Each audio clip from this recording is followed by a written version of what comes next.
रिद्धि की सास बिल्कुल गाय जैसी सीधी, जो खाने को दे दो खा लेती थी, जो पहनने को दो पहन लेती थी, जो कहो वो कर देती थी।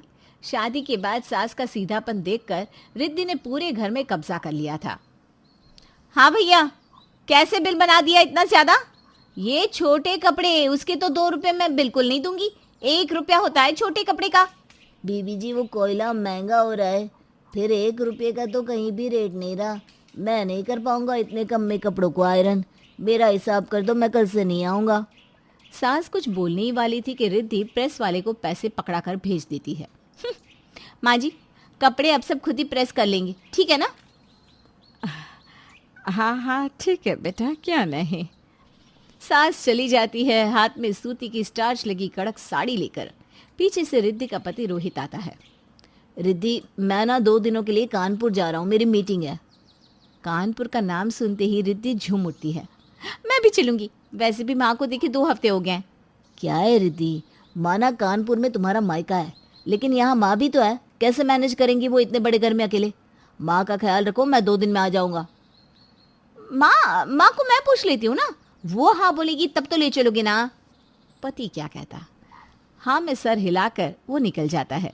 अगले रोज रोहित के सामने, माँ जी वो क्या है ना, ये कानपुर जा रहे हैं हमारे मायके। आप कहें तो मैं भी चली जाऊँ, माँ से मिलाऊंगी, क्यों? हाँ हाँ चली जाओ बेटा। पर माँ आप कैसे मैनेज करोगी, खाना पीना, घर की देख रेख? अरे अब क्यों बोल रहे हो तुम? माँ जी ने हाँ कर दी है ना, फिर आगे क्यों बातचीत कर रहे हो? जाऊँ ना माँ जी? हाँ हाँ तो कर दी है। सास का किरदार इतना शांत, बर्दाश्त नहीं हो रहा ना आप लोगों से। लेकिन रुको, जरा सब्र करो। रिद्धि पति के साथ कानपुर का रास्ता पकड़ लेती है और पीछे से सास करती है किसी को फोन। हाँ विमला, आजा, गई चुड़ैल अपने घर। तो आ जाती है विमला, यानी कि सास की बचपन की सहेली। दोनों की शादी एक ही मोहल्ले में हुई थी, लेकिन रिद्धि के कारण दोनों का मिलन कम हो गया, क्योंकि अरे वो किसी और दिन बताएंगे ना, फिलहाल आगे चलते हैं। हाय रे कमला, कितना अच्छा लग रहा है तेरे घर उसकी जाने के बाद से। और नहीं तो क्या, घर में पूरा साय डालकर चिपकी रहती है। मुझे बोली मैं मैके जाऊं, मैंने कह दिया बोल दूं जा, और फिर वापस भी मत आना, वहीं रहे अपनी माँ के पास। अरे तेरे ऐसे इतने भाग्य जो वो वहीं रहे, वो तो मूंग दलेगी तेरी छाती में, वो भी मरते दम तक। अरे क्या करूं, गलती कर दी जो इस चुड़ैल को बहू बना कर ले आई। पता नहीं क्या समझती है खुद को। मुझे बिना तेरा दुख देखा नहीं जाता, लगता है जैसे वो सास है और तू बहू। अरे होगी बहू अपने घर की, बढ़िया आई। रोहित के पापा जिंदा थे ना, तब से चौराहे का कल्लू ही हमारे घर के कपड़े प्रेस कर रहा है, लेकिन उससे भी लड़कर निकाल दिया। अब क्या मेरी कॉटन की साड़ी इसकी माँ आएगी प्रेस करने? माँ ही सिखा रही होगी कैसे सास को परेशान करो। अरे तू बात ही ना किया कर उससे। अरे मैं नहीं करती बात। जो बोलती है मैं हाँ कर देती हूँ। बस भगवान करे वो वहीं रहे।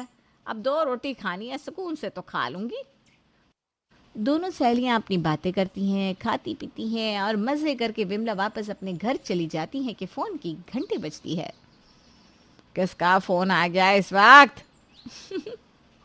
ये क्या, फ़ोन तो उसी चुड़ैल का था, कानपुर वाली।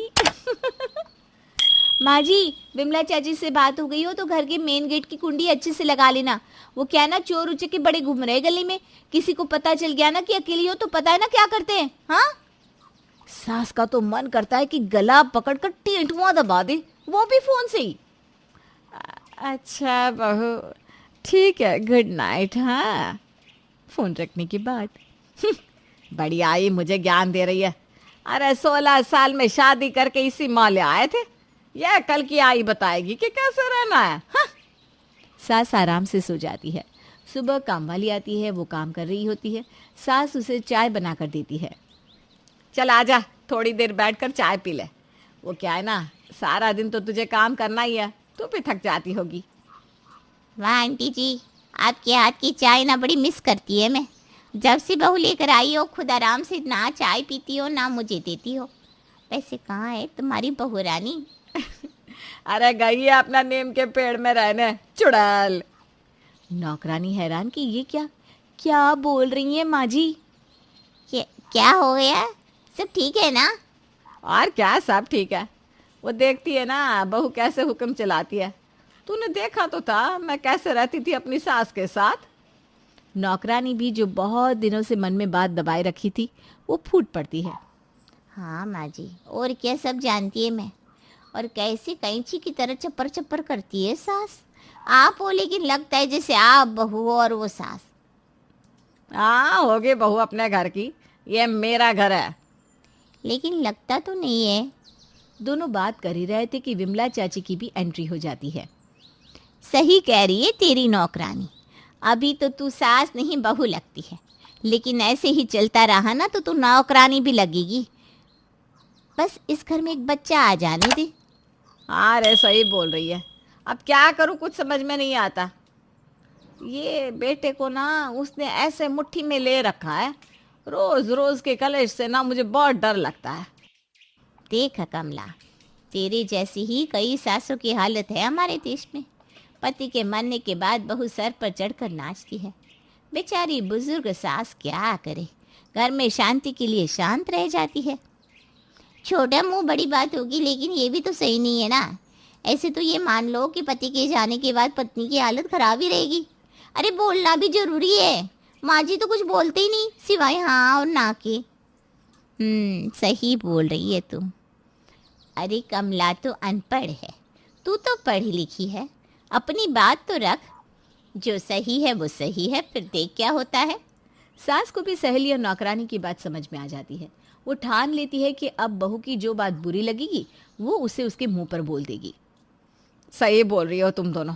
अब देखना मैं क्या करती हूँ। लेकिन माँ जी, आप बोलना तो रोहित भैया के सामने, क्योंकि पीछे से आप क्या बोलोगे और वो रोहित भैया को क्या बोलेगी, फिर रोहित भैया आपके बारे में क्या सोचेंगे। इसलिए जब भी बहू की कोई भी बात बुरी लगे तो रोहित भैया के सामने ही बोलना, ठीक है। नौकरानी थी तो नौकरानी, लेकिन बात 100 पति की कर गई। विमला भी कमला को ये सिखाकर घर चली जाती है। फिर क्या, फोन बजता है। सास फोन उठाती है तो सामने से बहू का फोन था। अरे माँ जी, मैं और रोहित तो है नहीं घर में। बर्तन तो निकल नहीं रहे होंगे ना धोने के लिए, तो नौकरानी से दूसरा काम करवा लेना, ये नहीं कि चाय में बैठकर पंचायत करो। सास चूंकि भरी पड़ी थी, बहू तुम नहीं हो तो ऐसा तो नहीं है ना कि हम पत्ते में खाना खा रहे हैं, और दूसरे घर के काम तो तुम आ जाओ नौकरानी के साथ मिलकर कर लेना। हमें बताने की क्या जरूरत है। वैसे तुम ना हमारे घर के लिए परेशान ना हो, अपने घर में रहो जब तक रहना हो। हम तो कहते हैं महीना लगा कर ही आना। वो क्या है ना, रोहित बोल ही रहा था अगले महीने उसे फिर जाना है, तो क्या बार बार आन जान करोगी हैं। अच्छा बहू, फोन रखते हैं। जो सास के मुंह से हाँ या ना में जवाब निकलता था, उसके मुंह से इतनी बातें सुनकर तो मानो रिद्धि के होश ही उड़ जाते हैं कि ये क्या हो गया। रिद्धि सारी बात अपनी माँ से करती है। तो तू ही तो मौका दे रही है कि लोग उनके पास आए और उन्हें भड़काते रहे। तू क्यों अपनी सास को अकेला छोड़कर आ जाती है। अब मधुमक्खी आकर कान में तो भिन भिन करेगी ही ना। सही बोल रही हो माँ, मैं कल ही घर जाती हूँ। हाँ, लेकिन अब मैं नहीं जाने दूंगी। कैसे उसने कहा कि महीना भर वहीं रह। अरे हम नहीं रख सकते क्या तुझे। अरे महीने भर के चक्कर में सास पूरा घर हड़प लेगी। वैसे तो मैं आंख दिखा कर रखती हूँ, उसे पता है ना पति तो जिंदा है नहीं उसका जो उसकी बात सुनेगा। बेटा है वो भी मेरी मुट्ठी में। बीवी और सास की बात रोहित सुन लेता है, लेकिन वो कुछ नहीं कहता। मुझे कल वापस जाना है रिद्धि, चलोगी ना तुम। चलोगी मतलब क्यों, लेकर नहीं जाना चाहते हो क्या आप। हाँ, रिद्धि तो यहीं रहेगी रोहित जी, वो भी पूरे 1 महीने रहे। मैं कल जा रहा हूँ, अगले महीने आऊँगा तो वापस लेकर जाऊँगा रिद्धि को। रोहित घर वापस आता है और देखता है माँ का चेहरा खूब खिला था। हमेशा साड़ी में रहने वाली माँ ने सलवार सूट पहना था, बाल खुले। माँ वो माँ लग ही नहीं रही थी जिसे वो छोड़ कर गया था। माँ कितनी प्यारी लग रही हो, तुम ऐसी रहा करो ना। रोहित माँ के गले लग जाता है। माँ मैं हूँ तुम्हारे लिए, मैं तुम्हारी हर बात सुनूंगा, तुम मुझे अपनी हर बात बताया करो। तुमने आज तक रिद्धि की कोई शिकायत क्यों नहीं की मुझसे। रिद्धि तो तुम्हारी बहुत सारी बातें बताती थी मुझे। बेटा, मुझे लगा था कि तू बहू के आगे शायद मेरी बात पर विश्वास नहीं करेगा। माँ बचपन में मैं कितना भी लड़कर झगड़ कर आता था तू मेरा ही साथ देती थी, तो आज मैं क्यों तुझ पर शक करूँगा? माँ, मैं तेरा बेटा पहले हूँ, और बहू तो बहू होगी अपने घर की। ये घर तो मेरी माँ का है। माँ बेटा गले लग जाते हैं।